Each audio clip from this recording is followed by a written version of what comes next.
하나님께서 우리를 지으실 때 하나님의 형상으로 지으셨다는 부분을 오늘 좀 집중적으로 생각하려고 합니다. 하나님의 형상으로 지음 받았다. 우리가 거기에 대해서 이것저것 얘기를 많이 들었어요. 그래서 오늘은 본문을 중심으로 좀 생각을 해보려고 하는데요.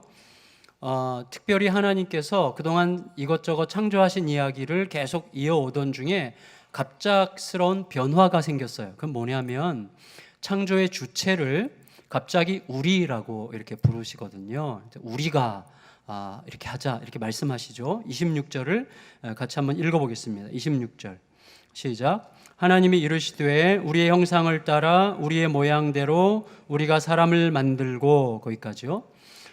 여러분, 이 우리라는 표현을 의도적으로 갑작스럽게 했단 말이죠. 그러니까 거기에 어떤 창조의 본질이 담겨 있다, 이렇게 표현할 수 있겠어요. 그냥 하나님 아버지께서 주도적으로 쭉 창조를 해오시는 것 같아 보였는데 갑자기 우리라는 단어가 사용됐다는 것이죠. 보통 이제 학자들은 이게 장엄복수라 그래서 하나님의 장엄하심, 위대하심을 표현하는 어떤 표현법이라고 표현하기도 하는데 그럴 수도 있고, 혹은 하나님이 하나님 자신과 대화를 나누는 어떤 내적 대화의 표현이라고 볼 수도 있겠지만, 사실은 우리가 너무 멋있는 척할 필요가 없고 너무 학자적인 척할 필요가 없을 것 같아요. 자, 하나님은 세상을 말씀으로 창조하셨고 그 말씀은 예수 그리스도시죠. 그렇죠? 그리고 2절에서 하나님의 창조에 하나님의 성령께서 함께 하시죠. 그러니까 창조가 성삼위 하나님의 어떤 함께 하시는 공동체적 과정이었다고 하는 것이 되게 중요한 거죠. 그게 사실은 결론인데, 결론을 지나치게 유보하면서 학문적인 척할 필요가 전혀 없죠. 그냥 그게 결론입니다. 성삼위 하나님의 함께 하시는 창조였죠. 그렇다면 우리가 거기서부터 뭘 생각할 수 있겠어요? 하나님의 창조는 하나님의 지독한 외로움에 대한 반사작용의 산물이 아니었다는 거예요. 성삼위 하나님 사이에서는 춤추시는 기쁨이 항상 있어서 영원토록 성삼위 하나님의 함께 하시는 기쁨의 흥겨운 분출이 창조였단 말이죠. 따라서 하나님께서는 하나님을 즐겁게 하기 위해서 사람을 창조하신 게 아니라 하나님의 즐거우심에 참여하도록 하기 위해서 사람을 지으셨다는 것이죠. 이건 엄청난 인식의 변화를 우리에게 요청하는 것입니다. 우리는 하나님의 영광을 위해서 존재한다, 우리는 하나님께 영광을 돌려드리기 위해서 존재한다고 할 때 마치 우리가 종이 된 것 같이, 노예가 된 것 같이 이렇게 느껴져요. 우리도 모르게. 하나님은 그런 방식으로 창조하신 게 아니에요. 우리를 써먹으려고 창조하신 게 아니에요.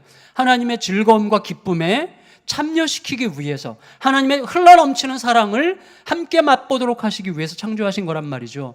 그 의식을 가지게 되면 내가 뭔가를 많이 함으로써 하나님을 영화롭게 해야 되겠다라는 생각을 많이 우리가 극복하게 됩니다. 오히려 하나님이 누구신지를 알아감으로 하나님을 알아가고 하나님의 영광과 기쁨과 그 인격의 고상함을 더 많이 알고 그 기쁨에 참여하는 영광을 누리게 되는 것이죠. 그 참여하는 기쁨이 우리의 삶을 완전히 다른 삶으로 바꿔가는 거예요. 내가 뭔가를 엄청나게 노력해가지고 하나님의 사랑의 크기를 내가 조정할 수 없는 거거든요. 그러니까 하나님의 크신 사랑과 크신 은혜에 내가 참여하는 그런 의미에서 피조됐다는 것이죠.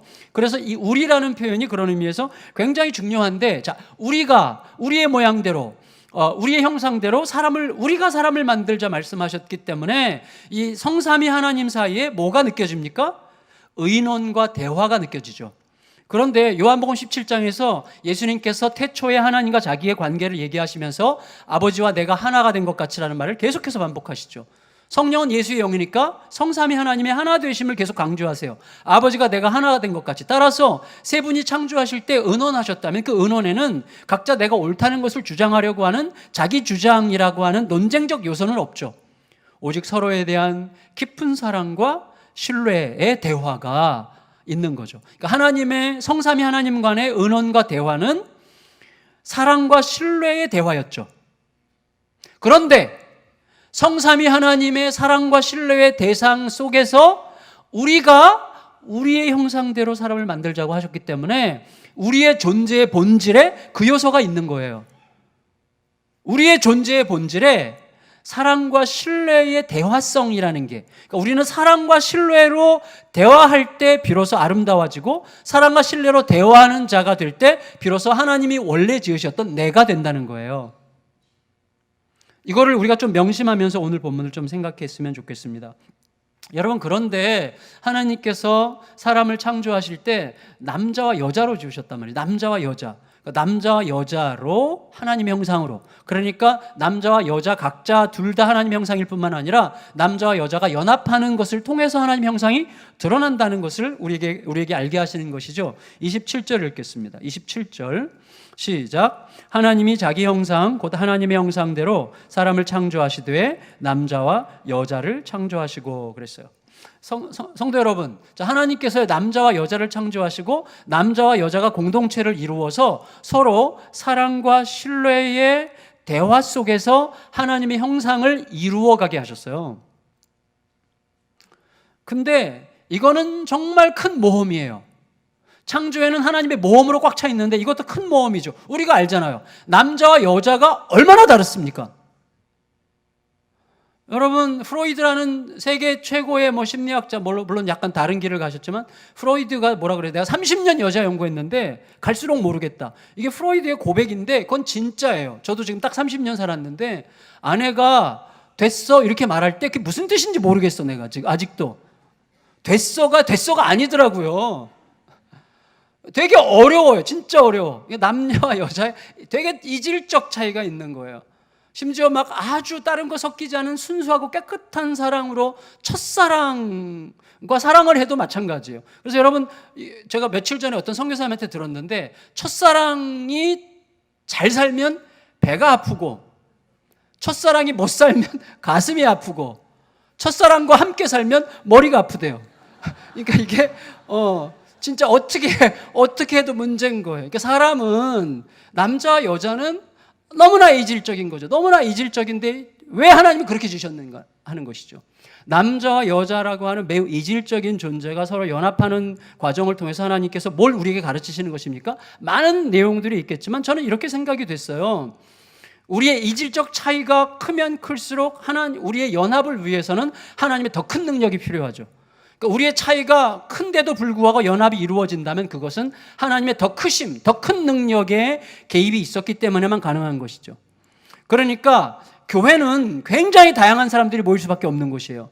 근데 교회가 그리스도의 몸으로 하나 되어야 된다고 예수님께서 끝없이 말씀하셨어요. 요한복음 17장에서 교회의 하나됨에 대해서 예수님께서 얼마나 많이 기도하십니까? 그러니까 교회의 하나됨을 위해서 보다 더 중요한 조건은 뭐예요? 보다 더 많은 다양성이 있는 사람들이 모여야 되는 것이죠. 흑인, 백인, 잘 사는 사람, 못 사는 사람, 많이 배운 사람, 못 배운 사람, 가난한 사람, 부자, 그 다음에 뭐예요? 또 건강한 사람, 덜 건강한 사람, 굉장히 키 큰 사람, 작은 사람, 이렇게 굉장히 다양한 종류의 남녀노소가 섞여 있는 게 교회됨을 위해서 훨씬 더 중요하고 바람직한 거예요. 예수님께서 십자가로 우리 사이에 있는 담장을 허무시고 우리를 하나 되게 하셨다고 할 때 그 격차는 뭐예요? 유대인과 이방인, 종과 주인, 남자와 여자, 배운 자, 못 배운 자의 격차였어요. 그 극단적 격차죠. 그러나 예수님은 그 극단적 격차가 하나됨 속에서 이루어지게 하셨는데 그 하나됨의 형상은 처음부터 있었다는 거예요. 창조 때부터. 하나님 아버지께서 우리를 지으실 때 남녀로 지으셔서 남녀 간에 성삼위 하나님 사이에 있는 사랑과 신뢰의 대화의 흘러넘치심, 사랑과 신뢰에 근거한 대화성이 충만함으로 연합되게 하시는 존재로 우리를 지으셨기 때문에 우리는 그런 방식으로만 하나님의 형상을 회복해 갈 수 있다고 이야기하시는 것입니다. 따라서 여러분, 우리 사이에 거칠은 이질성이 있을 수 있어요. 그리고 때로는 격렬하게 갈라서는 일들도 있습니다. 그럼에도 불구하고 연합하게 하시는 삼위 하나님의 능력이 훨씬 더 크다는 사실을 잊지 않는 게 중요해요. 내가 지금 화낼 수밖에 없는, 말이 안 통하는 저 인간이랑 정말 좀 이렇게 함께하기 어려운 이 현실도 맞지만, 인정하지만 그보다 더 크신 하나님을 절대로 잊지 않으려고 하는 것이 믿음이죠. 따라서 여러분, 하나님께서 우리를 지으실 때, 우리를 당신의 형상으로 지으실 때 우리의 모양대로, 우리의 형상대로 우리가 사람을 만들자고 하는, 우리라고 하는 주체를 통해서 사람을 자기 형상으로 지으셨다면 그 형상 안에는 이미 서로를 향한 사랑과 신뢰로 서로를 받아들이는 대화성이 이미 깔려 있는 거예요. 이미. 그러니까 뭐냐면 우리들은 내가 하나님의 형상으로 지음받았기 때문에 하나님의 형상이 되고자 할 때 비로소 내가 되는 거예요. 근데 비로소 내가 되려고 하면 뭐예요? 하나님의 형상 안에 담겨 있는 사랑과 신뢰의 대화성이 내 안에 있어야 되는 것이죠. 여러분, 우리는요 대개 대화를 감정과 엮어요. 감정과. 그래서 이렇게 감정이 상하면 상대방의 이질성을 극대화시키죠. 그래서 나랑 다른 인간이야, 쟤는 말이 안 통해, 그리고 이제 끝내버리죠. 그래서 대화가 단절되는 것이죠. 그러면 내가 대화를 단절하는 순간 나는 이미 사랑과 신뢰의 대화성 가운데 피조된 나의 나됨의 굉장히 중요한 부분을 스스로 잃어버리고 있는 중이죠. 근데 여러분, 대화가 만일에 우리의 존재의 본질이라면 그것은 감정보다는 의지에 좀 더 연결되어야 합니다.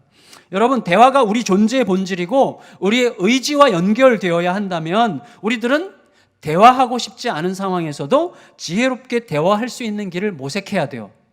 물론 이런 말은 마음이 이미 한껏 상해 있는 사람들에게 이런 말 하면 미친놈 소리 들을 거예요. 내가 지금 대화할 기분이야? 우리 늘 하는 말, 내가 지금 말할 기분이야? 그건 무슨 뜻이에요? 내 대화의 여부가 내 기분에 의해서 결정된다고 나도 모르게 고백하고 있는 거죠. 항상 우리는 대화를 우리의 감정에 연결시키고 있어요. 근데 대화라는 것이 하나님의 형상으로서의 우리의 존재의 본질이라면 그것은 대화하고 싶지 않은 상황에서도 지혜롭게 대화할 수 있는 길을 찾아가야만 내가 나의 나됨이 일어날 수 있다는 거예요. 물론 불가능한 얘기지만 여러분, 그것 때문에 예수님이 오신 거죠. 우리처럼 처참하게 일그러진 자들을 위해서 값없는 희생으로 우리들의 곁에 오셨고 사랑과 신뢰의 대화로 우리에게 말 걸어오셨고 그 대화를 완성하시기 위해서 십자가를 지신 것입니다. 우리는 그 은혜에 사로잡히는 과정을 통해서 우리들의 마음속에 그 하나님의 은혜가 우리의 영혼과 결합되게 하는 성령의 역사, 곧 우리들의 마음속에 어떤 화학적 변화가 일어나게 하시는 하나님의 은혜가 내 영혼에 결합되는, 그래서 하나님의 은혜 때문에 이런 거랑 똑같은 거예요. 사랑에 눈이 멀면 가만히 있을 수가 없는 거죠. 그 사랑이 내 마음속에 어떤 화학적 변화를 일으킨 거예요. 눈이 멀었어요. 다르게 보여요, 세상이. 어떤 변화가 일어나는 것이죠. 하나님의 사랑은 그런 값싼 우리들끼리의 상대적 사랑보다 비교할 수 없이 어마어마하고 매력적이고 너무나 고상한 사랑이기 때문에 그 사랑이 눈을 떠가기 시작하면 내 내면은 진정한 의미에서 성령을 통한 화학적 변화를 일으킬 수밖에 없어요. 가만히 있을 수가 없는 거예요. 하나님을 향해서. 그런 은혜를 향해서 지금 우리가 계속 이렇게 호소하면서 가고 있는 것이죠. 그때 우리는 진짜 사랑과 신뢰의 대화를 시작할 수 있고 그때 회복이라는 게 시작이 되는 것이죠. 여러분, 우리가 하나님의 형상으로 지음받았다고 하는 것은 그 안에 하나님이 주신 어떤 미션이 있는 거예요. 하나님의 형상으로, 그냥 형상으로 살아라가 아니라 형상답게 살아라가 되는 것이죠. 형상으로 지음받았다면 그냥 형상으로 살아라도 되지만 형상답게 살아라가 있어야 되는 것인데, 형상답게 살아라는 말은 거기에 어떤 우리의 미션, 사명을 담고 있는 것이죠. 그 사명이 뭐예요? 다스림이라고 이야기하세요. 그래서 26절, 28절에 이렇게 이야기하는 것입니다. 자, 26절과 28절 같이 읽겠습니다. 시작. 하나님이 이르시되 우리의 형상을 따라 우리의 모양대로 우리가 사람을 만들고 그들로 바다의 물고기와 하늘의 새와 가축과 온 땅과 땅에 기는 모든 것을 다스리게 하자 하시고, 28절. 하나님이 그들에게 복을 주시며 하나님이 그들에게 이르시되 생육하고 번성하여 땅에 충만하라, 땅을 정복하라, 바다의 물고기와 하늘의 새와 땅에 움직이는 모든 생물을 다스리라. 여러분, 자, 다스리라는 미션을 부여받았는데 이 다스림은 자, 지금 하나님께서 지금 우리가 살펴보고 있는 하나님의 형상 안에 있는 서로 간의 진실한 사랑과 신뢰의 대화성이라고 하는 게 우리의 존재 본질로 들어온 상태에서의 다스림이기 때문에 이 다스림은 어떤 거예요? 통제가 아니라 사랑과 신뢰로 대화하는 다스림이에요. 여러분, 우리가 자연과 대화하지 않잖아요. 그래서 자연과 대화하지 않고 계속 갖다 쓰고 착취하고 억압하죠. 그래서 자연들이 다 지난주에 말씀드린 것처럼 몸살을 앓고 있잖아요. 몸살을. 동네 실개천, 정말 옛날에 몇 감고 물고기 잡던 동네 실개천이 지금은 어디 있어요 도대체. 동네 실개천이요, 우리나라 전국에 그렇게 많지 않아요. 진짜로. 동네 실개천이 살아있는 특집을 오늘 아침에 방송에서 하더라고요. 제가 밥 먹고 이렇게 스트레칭하면서 텔레비를 봤는데, 주일날 아침에 텔레비 봤다고요. 실개천이 죽어가는 거를. 이게 되게 중요한 거예요, 성도 여러분. 자연과 대화하지 않아요. 그러니까 이 다스리라는 말씀은 사랑과 신뢰의 대화로서의 다스림이어야 하는 것이죠. 따라서 대화의 다스림이고 만물의 자발적인 반응을 기대하는 기다림의 다스림이고 만물과 찬찬히 어울리는 조화로운 다스림이죠. 이런 다스림은요, 여러분, 자, 내가 누군가를 누군가가 제자리에 가기를 원할 때, 야, 가! 죽을래? 라든지, 가면 너 이거 줄게 라든지 여러 가지 거래적 방식, 협박으로 거래하고 돈으로 거래하고 선물로 거래하죠. 이런 거래적 방식이 아니라 내가 그를 지극히 인격적 대상으로 상대하면서 그가 제자리에 갈 때까지 있으려면 두 가지가 있어야 됩니다. 철저하게 기다려야 되고, 두 번째로 이것을 결국은 하고야 마시는 하나님의 세밀하신 개입을 확실히 믿어야 돼요. 그래서 그냥 억압과 통제와 이런 것들은 너무 쉬운 방법이죠. 무섭게 굴고 협박하고 하나님의 말씀을 이용해가지고 성도들 협박, 이런 건 굉장히 쉬운 방법이에요. 그러나 예수 그리스도가 가신 그 길, 당신의 완전한 희생으로 그 사랑의 희생이 그를 설득하고 그에게 설명하고 그로 하여금 그 마음속에 그 사랑이 그 마음속에 작동하여서 움직이게 하는 시간은 굉장히 많은 시간을 필요로 하죠. 오랜 기다림이 필요하죠. 그렇게 하려면 뭐가 있어야 돼요? 하나님이 모든 것을 책임지신다고 하는 확실한 신뢰가 있지 않으면 절대로 못하는 것입니다. 여러분 아시잖아요. 예수님께서 부활하신 다음에 제자들이 갈릴리 호수에 또다시 물고기 잡으러 갔어요. 낙심해서 우울해져가지고 베드로와 친구들이 물고기 잡는데 밤새 한 마리도 못 잡았죠. 그때 예수님께서 찾아오셨어요. 예수님께서 오셔서 어떻게 하셨습니까? 제일 먼저 아침 식사를 준비하셨어요. 숯불에다가 생선과 떡을 굽고 아침 식사를 준비하셨어요. 뭐 코딱지만큼 준비하셨겠어요? 충분히 먹을 만큼 준비하셨겠죠. 근데 그들이 물고기 잡아서 나왔을 때 생선 몇 개를 더 가져와라. 그래서 그 생선 그 식탁에 얹어 놓으시죠. 구우려고. 그거는 예수님의 준비한 식사량이 모자라서가 아니죠. 여러분, 자녀들이랑 캠핑 가가지고 아빠가 힘이 없어서 애한테 그거 좀 잡아봐 그렇습니까? 걔 도움 없어도 다 해요. 그러나 걔를 참여시키는 것은 그 아이로 하여금 뿌듯하게 내가 함께 했다는 기쁨을 맛보도록 하기 위해서죠. 우리의 사역이 그런 거예요. 우리의 다스림이 그런 거예요. 우리 없이도 하나님은 다스리실 수 있지만 우리를 끼워주심으로 우리가 하나님과 동역하는 영광과 기쁨으로 충만하도록 하시기 위해서 우리를 참여시켜 주시는 거 아니겠습니까? 그게 예수님께서 준비하신 식탁에 생선 2마리 더 가져다 얹어라 그 말이죠. 근데 중요한 건 뭐예요? 그 2마리조차도 조금 전에 예수님께서 잡게 하신 거죠. 처음부터 끝까지 다 하나님의 이야기라고 하는 사실을 우리가 절대 잊지 않을 때, 그리고 그 하나님께서 확실하게 개입하시고 당신의 일을 이루실 거라는 사실을 확실하게 신뢰할 때만 우리들은 이 사랑과 신뢰의 대화 가운데서 진짜 하나님의 뜻이 이루어지는 때를 기다릴 수가 있는 거죠. 그때 가장 아름다운 거예요. 그때 정말 가장 아름다운 거예요. 그 아름다움이 우리의 삶에서 회복되기를 예수님의 이름으로 축원합니다. 근데 제가 오늘 성도님들과 함께 나누고 싶은 본론은 뭐냐면, 우리가 하나님의 형상으로 지어졌다는 사실에서 무엇보다 중요한 것은 하나님의 그 모험성이라고 하는 거예요. 하나님의 모험성, 아주 위험한 모험성. 여러분 생각해 보세요. 하나님이 영이십니다. 하나님은 형상과 모양이 없으십니다. 누구도 물리적 시각으로 하나님을 볼 수 없어요. 우주선 타고 우주에 가서 돌아와서 신이 없다 이렇게 말하는 건 되게 웃긴 얘기죠. 여러분 누구도 물리적 시선으로 하나님을 관찰할 수 없어요. 더 나아가서 하나님은 결코 자기를 형상화하지 말라고 그러셨어요. 이게 십계명의 굉장히 중요한 요소죠. 자신을 형상화하지 말라고 하셨습니다. 하나님께서 극단적으로 혐오하세요. 하나님의 형상화하는 것을. 근데 알고 보니까 이유가 있는 거예요. 거기에. 왜? 하나님의 형상이 이미 있기 때문이죠. 우리죠.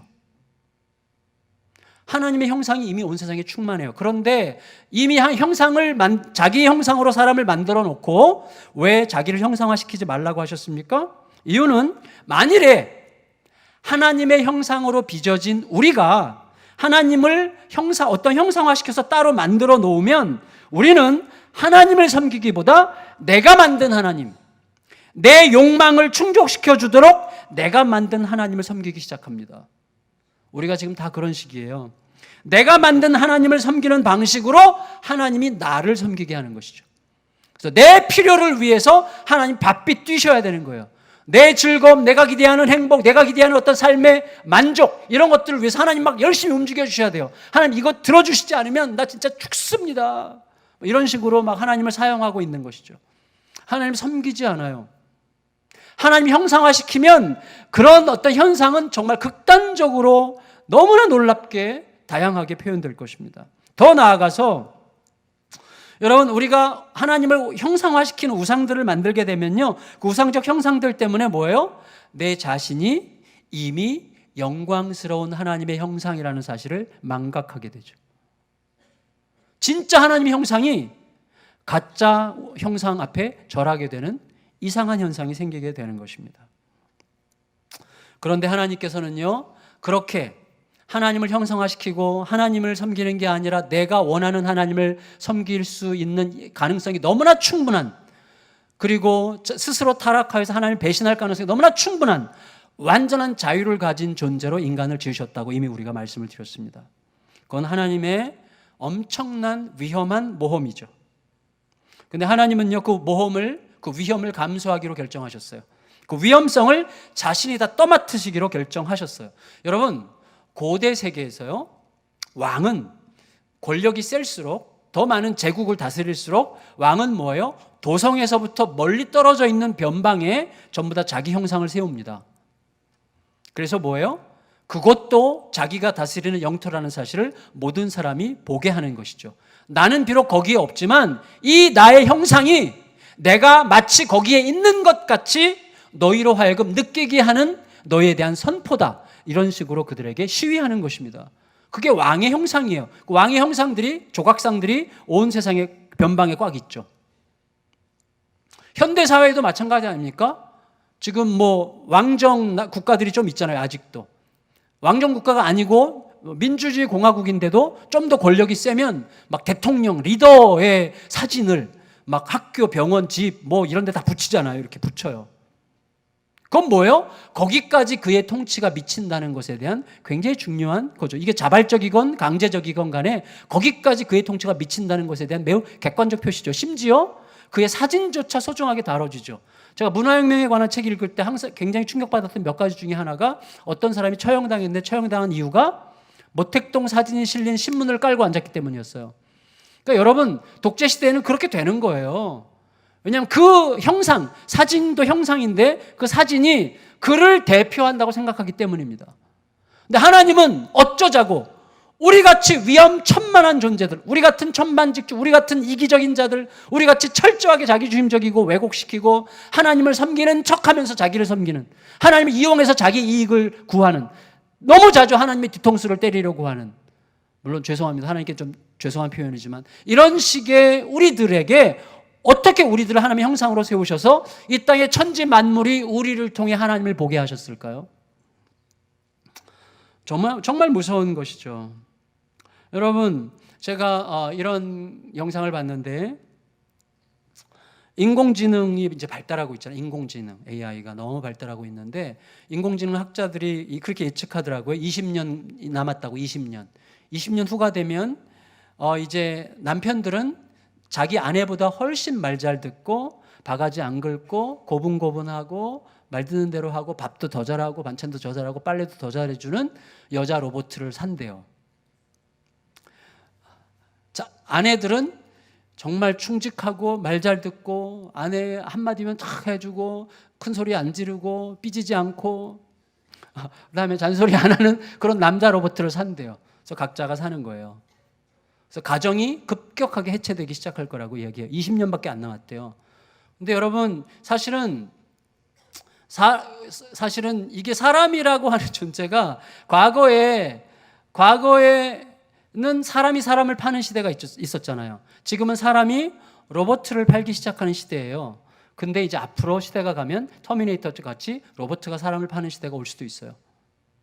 진짜로 그 시대가 올 수 있는 거죠. 그리고 결론은 전쟁입니다. 사람과 기계와의 전쟁이에요. 우리들 속에 이미 사람에 대한 그런 인식이 있어요. 스페인 동화책 중에 엄마를 팝니다라는 동화책이 있어요. 저 며칠 전에 라디오에서 들었는데 꼬맹이가 그 엄마를 팝니다라는 동화책을 막 읽고 있더래요. 열심히. 그래서 엄마가 약간 섬뜩하더래요. 엄마를 팝니다. 그래서 약간 장난기로 엄마가 물었대요. 너는 엄마를 얼마에 팔고 싶어? 이 꼬맹이가 얘기했대요. 10원. 그래서 엄마가 억울해가지고 야, 엄마가 할 줄 아는 게 얼마나 아는데 고작 10원이냐? 그랬더니 그래야 빨리 팔리지. 이렇게 얘기했다 그러더라고요.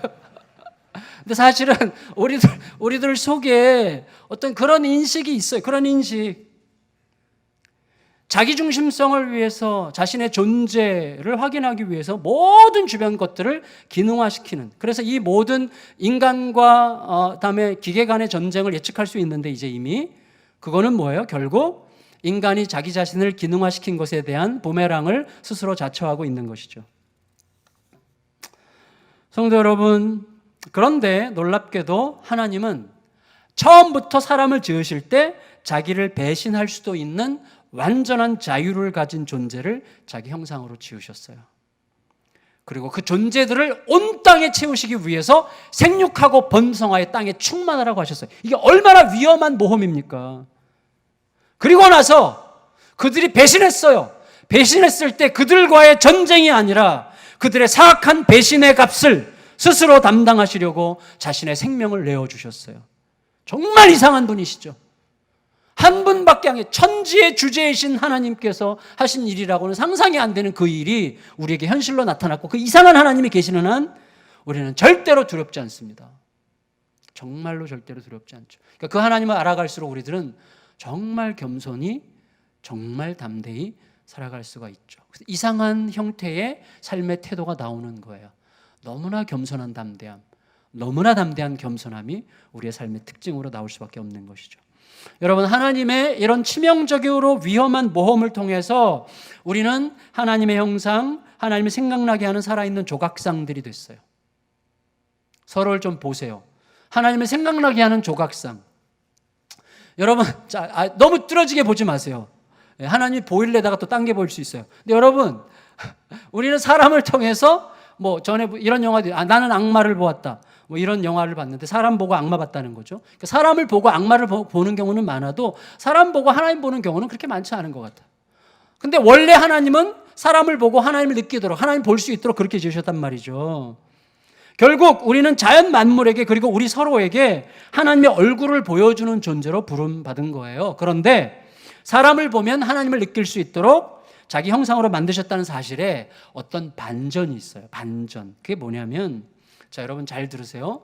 사람을 통해 하나님을 본다고 할 때 그것은 보여지는 그 사람의 삶의 모습이나 태도가 하나님처럼 아름답게 가꾸어졌기 때문이 아니라, 놀랍게도 그것은 보는 사람의 눈이 타인을 하나님으로 경험하도록 작동하는 것과 관련이 있어요.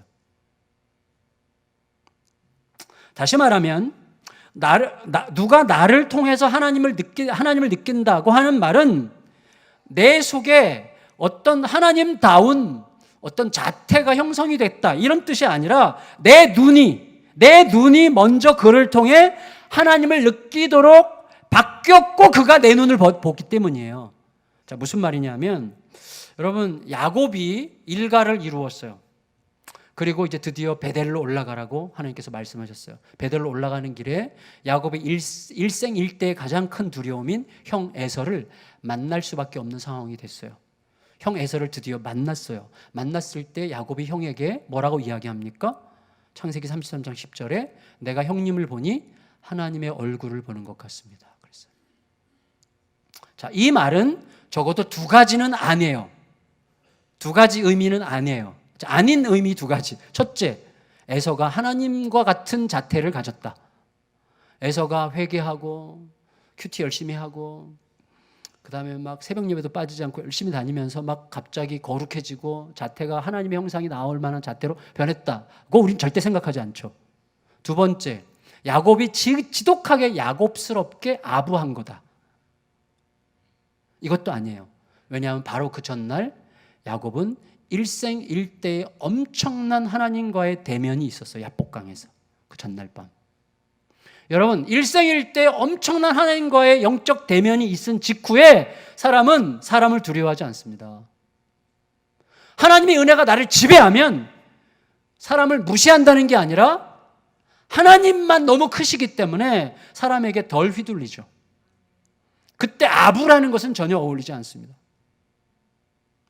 지금 야곱이 이렇게 우리가 이해할 수 있어요. 야곱이 형 에서와 화해를 했는데 이유는 야곱이 야복강에서 환도포가 부러질 만큼 하나님의 은혜가 아니면 나는 살 수 없습니다라고 간절하게 고백하는 절체절명의 영적 싸움 끝에 하나님의 은혜가 그를 압도했고 하나님의 은혜가 그를 압도하여 하나님의 은혜 안에 거하게 되었다는 객관적 증거로 그는 쩔뚝거리게 되었는데 그 쩔뚝거림 속에서 그는 하나님의 은혜를 담은 자가 됐어요. 그리고 나니까 그의 눈이 만사를 새롭게 보기 시작하는 거죠. 여러분 은혜로 충만하면 지금 여러분 예배를 제대로 드렸다면 집에 가서 남편 보고 아내 볼 때 왜 저 왼수 이렇게 안 보여요. 진짜 은혜가 충만하게 임하면 하나님이 내 가슴 속에 들어오면 집에 가서 남편이 그래 하나도 안 변했어. 어제 원수처럼 보였던 그 남편이 똑같이 거기 있어요. 그래도 아휴 그래 안 됐지 이렇게 보이는 거예요. 그래 그래도 하나님의 아들인데 이렇게 보이는 거죠. 아내가 막 내가 저 여자랑 왜 살아가지고 이렇게 안 보여요. 어떻게 나랑 살아줬을까 이렇게 보이는 거죠. 은혜가 오면 그렇게 되는 거죠. 은혜가 우리의 눈을 바꿔요. 은혜가 우리의 눈을 바꾸면 그 눈을 상대방이 보는 거예요. 상대방이 그 눈 속에서 하나님을 보는 거죠. 에서는 야곱의 변한 눈 속에서 하나님을 느꼈다고 생각해요. 그게 화해를 이루어왔다고 할 수가 있겠어요. 여러분 내가 사람들에게서 예수 그리스도를 보는 동안 사람들은 나에게서 예수님을 보게 되는 것입니다.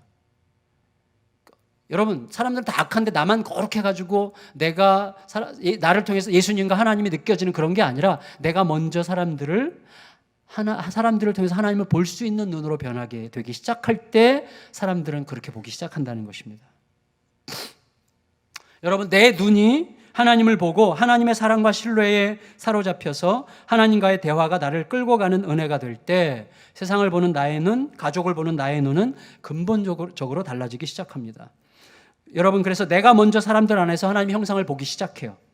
그렇게 되면 사람들이 그런 나를 통해서 하나님이 계시다고 느끼기 시작해요. 결국 예수님은 하나님을 눈으로 보고 손으로 만질 수 있도록 오셨어요. 그래서 우리는 내 곁에 오셔서 나와 교통하시고 내 안에 사시는 나를 위해 자기 목숨을 바치셨던 예수님을 통해서 하나님에 대한 사랑과 신뢰로 충만해지는 것이죠. 그 충만함은 우리를 겸손하게 하고 담대하게 하죠. 그래서 여러분 이거예요. 우리가 예수님께 겁없이 우리 자신을 내주는 동안에 우리의 눈이 바뀌기 시작하고 우리 눈이 바뀌기 시작할 때 사람들이 우리를 통해서 하나님을 느끼기 시작하는 것입니다. 지난주 여기서 홈의실교회 파송 예배 드렸잖아요. 제가 예수평화교회 첫 번째 파송 예배 드릴 때는 마음이 이쪽 기쁨이 한 70%였고 30%는 약간 아까웠어요. 근데 지난 주일날 이제 63명이 이렇게 파송을 받을 때 제 속에서는 한 95%가 기쁨이고 5%가 약간 그랬어요. 근데 그 5% 중에 한 사람이 있었어요. 윤영관이라는 형제인데 2, 3년 전에 우리 교회를 처음 왔어요. 아내 등살에. 왔을 때 저에게 명백하게 선언했어요. 자기는 진화론을 믿는 무신론자라고. 은행에 다니는 은행원이었는데 근데 아내 등살에 또 이분이 영혼의 내비게이션까지 등록을 해가지고 이제 제 방에서 이제 모이는데 몇 주 동안 모이는 동안에 이 형제가 계속 얘기하는 게 뭐 인터넷에서 막 전문적인 그 과학 잡지들 다 읽고 진화론의 근거를 막 대고 창조론의 허술함을 막 반박하고 막 그러는데 뭐 이렇게 되면 일단 어려워요. 논쟁으로는 불가능한 믿음이라는 뭐 논쟁으로 불가능하잖아요. 그래서 알겠다고 그러면서 이제 생활의 이제 문제로 이렇게 얘기를 나누기 시작했는데 근데 문제는 중요한 건 뭐냐면 이 형제가 은행을 그만두고 개인 사업을 했는데 크게 실패를 했어요. 그래서 최근에 엄청난 어려움을 겪고 심각한 문제 속에 있는데 제가 신기했어요. 뭐냐면 너무 평화로운 거예요, 얼굴이. 제가 묻지 않았어요. 혹시 너무 가슴 아픈 이야기가 있을까 묻지는 않았는데 하여튼 너무 평화로워 보였어요. 근데 지난주 파송 예배 끝나고 올라가서 이제 밥 먹으려고 줄 섰는데 거기 앉아 있어서 내가 옆에 앉아서 아유 고맙다고 또 어떻게 이런 생각을 했냐고 파송교회 참여하게 돼서 너무 고맙다 하면서 약간 싸한 마음으로 고맙다고 그랬어요. 그랬더니 형제가 눈물이 갑자기 글썽글썽하면서 저를 와락 끌어안았어요. 그럼 막 엉엉 울면서 목사님 죄송합니다. 제가 목사님을 너무 괴롭혔어요. 뭐 제가 잘못했어요. 뭐 목사님께 이 사과 말씀을 진작 했어야 되면서 막 우는 거예요. 쭉 이제 얘기를 들어보니까 이 형제가 나 때문에 변한 게 아니더라고요.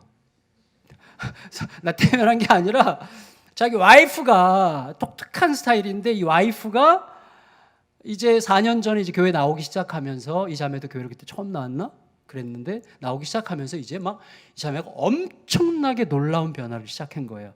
근데 형제 말이 아내가 자기를 대하는 눈빛과 태도에서 누가 이 사람을 이렇게 변화시킬 수 있는가? 이런 질문을 끝없이 했다는 거예요. 그래서 이 사람을 이렇게 변화시킬 수 있는 존재를 내가 없다고 한다면 나는 나야말로 진짜 사악한 놈이다. 이런 생각이 들어가지고요. 하나님 믿기로 결정했어요. 그래가지고 세례도 받았어, 세례도. 그렇게 하고 나니까 마음속에 확실하게 믿어지기 시작하면서 막 평화가 오는데 말할 수 없는 평화가 막 샘솟으니까 얼마 전에 큰 손해를 봤는데도 지금 평화가 사라지지 않는다는 거예요. 진짜로 만난 거예요, 진짜로. 그래서 제가 야, 참 아름답다 이런 생각을 하게 됐습니다. 여러분 어쨌거나 결국 변화는 다른 사람들을 하나님의 형상으로 보기 시작하는 사람을 통해서 시작되는 거예요. 그렇게 보기 위해서는 야복강의 야곱처럼 하나님의 은혜가 아니면 살 수 없다는 진실 앞에 명백하게 서야 하는 것입니다. 말씀을 마칠게요. 여러분, 하나님은요, 사람을 보면 하나님이 누구신지를 알 수 있도록, 사람을 통해 하나님의 인격과 아름다우심이 드러나도록 사람을 자기 형상으로 지으시는 아주 치명적으로 위험한 모험을 감행하셨습니다.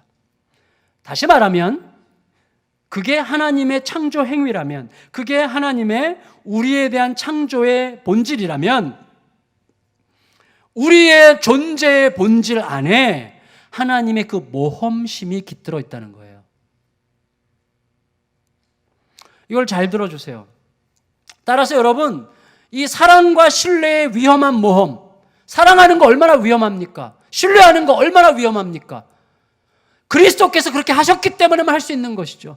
그리스도께서 나 같은 천덕꾸러기를 위해서 그렇게 완전히 사랑과 신뢰로 자기를 내어주셨기 때문에만 나는 비로소 사랑과 신뢰로 그를 향할 수 있는 것이죠.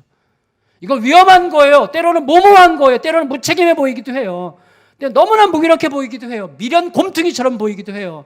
그럼에도 불구하고 그렇게 할 수 있다면 그것은 하나님은 반드시 역사하신다는 사실을 확실하게 신뢰하기 때문입니다. 그런데 그 하나님의 모험성이 우리의 존재의 터전이라는 거예요. 하나님의 모험은 여유로운 장난이 아닙니다. 자신의 존재를 건 사랑과 신뢰였습니다. 그게 태초의 본질이고 특별히 하나님의 형상인 우리들의 존재의 터전이에요. 우리는 언제 아름답습니까? 여러분, 누구에게도 꿀리지 않을 만한 객관적 삶의 조건들을 충분히 확보하고 그 안전한 집 안에서 여유 있게 거하는 사람이 아름답습니까? 부럽긴 하지만 아름답진 않습니다. 여러분, 그래서 그런 사람이 세상을 떠날 때 우리들은 내심 한편으로 고소해하죠. 죄송해요. 저는 그렇게 못됐고 여러분들은 안 그러신 것 같아요. 저는 그래요. 근데 여러분, 우리는 언제 아름답습니까? 하나님으로부터 나온 순전한 사랑을 위해서 신뢰와 사랑 가운데 나를 던지는 위험한 모험을 뛸 때 아름답죠. 그 모험에 뛰어들 때 아름답죠. 여러분, 누가 아름다워요? 일본에서 한국과 사이가 안 좋은 일본 사람 구하기 위해서 뛰어들었다가 전체를 치워 죽은 고려대학교 학생, 여전히 아름답죠. 우리들은 이제 자기 집을 구축하는 데 혈안이 되어 있어요. 안전한 자기 집을 구축하는 데. 거기서 나가려고 하지 않아요. 하나님의 신뢰와 사랑이 때로는 초대하는데도 나가려고 하지 않아요. 모험하려고 하지 않아요. 헌신하려고 하지 않아요. 다 나가서 분리개척교회 가라 이 말이 아니에요. 여러분, 가지 마세요. 부디. 중요한 건 뭐냐면 가려면 가세요. 근데 중요한 건 뭐냐면 우리에게 다가오는 그 하나님의 모험심이 우리에게 있는가 하는 거예요. 그 모험심, 그 신뢰와 사랑의 모험심, 그게 우리들의 존재의 터전인데 우리는 그 모험심을 다 잃고 내가 왕노릇할 수 있는 나의 집을 구축하는 데 혈안이 되어 있는 것이죠. 예수님은 너희는 먼저 그의 나라와 그의 의를 구하라고 말씀하셨어요. 여러분, 우리가 하나님의 형상이라면 우리에게 이미 이렇게 흘러넘치는 사랑을 위한 무모해 보이는 모험의 용기가 담겨 있습니다.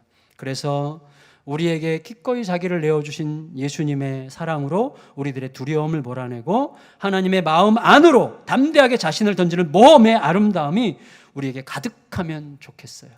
그 은혜로 인해서 우리 안에서 그 모험은요, 위험하지만 괜찮아요. 하나님이 살아계시기 때문에.